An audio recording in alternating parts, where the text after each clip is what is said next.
13-month pay, considered ba yan as house money or kasama yan sa budget nyo? Tara, pag-usapan natin yan.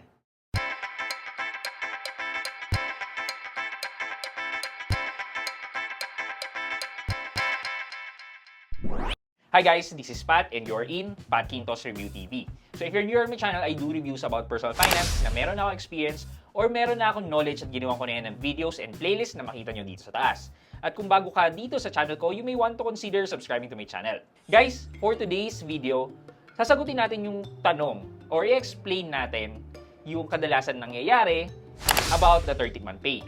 So, kung ikaw ay isang regular employee or kahit contractual employee ka, well, as long as naka 1 month ka na sa inyong pinagtatrabahuhan, well, makakatanggap kayo ng portion ng inyong 13-month pay. So, yung percentage na makuha nyo sa 13-month pay ay nakadepende yan sa buwan na tinagal nyo sa kumpanya nyo. So, kung naka more than 1 year na kayo sa kumpanya nyo, then 100% na fully na makukuha nyo ang 13-month pay.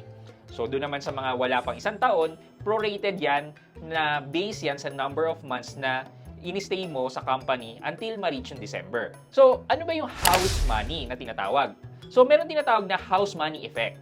So, based sa Google, the house money effect or HME is a behavioral bias that causes people to take more risk after they made a gain. So, usually, itong house money effect is madalas to nababanggit kapag nag-a-analyze o nagkakaroon ng study about gambling. So, house money effect, basically ito yan. Kunyari, nagtutugal ka.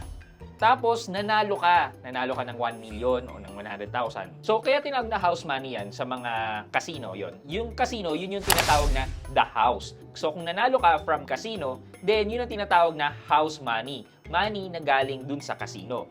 So, the house money effect naman ay ito yung nagte-take ka ng higher risk because yung pera na hawak mo is basta-basta mo lang nakuha. So, parang yun nga, sa pagsusugal nga, ay, nanalo naman ako 100,000, so pwede pa ako tumaya ng mas malaki. Parang ganun.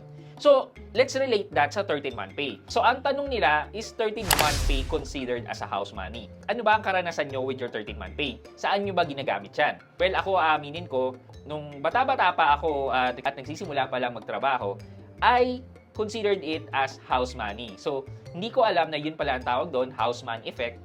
So, pagdating ng 13-month pay, uy, cellphone, uy, travel, ganyan. So, yun yung parang extra money ko na ginagastos ko sa luho. So, ngayon, the question now is, saan nyo ba ginagamit ang 13-month pay nyo? Considered nyo ba yan as house money? Wherein, ginagastos nyo ba yan sa mga pangluho nyo? Katulad ng bibili kayo ng bagong cellphone, bibili kayo ng gamit, di ba? Panghahanda nyo ng engrande during Pasko, pamimili nyo ng mga regalo, etc. Yan ba ang naging purpose ng 13-month pay nyo?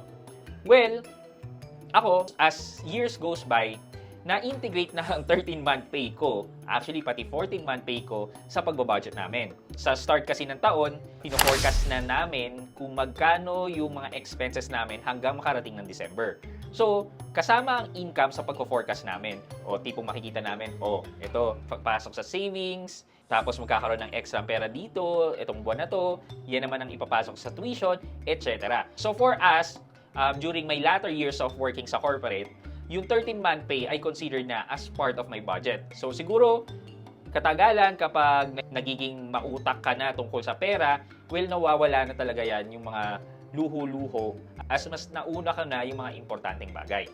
Okay, so now na-explain na natin yung house money effect. Now for our question of the day. Do you use your 13-month pay for this holiday? Or iniipon nyo yan at sinasama nyo sa savings nyo or sa budget nyo?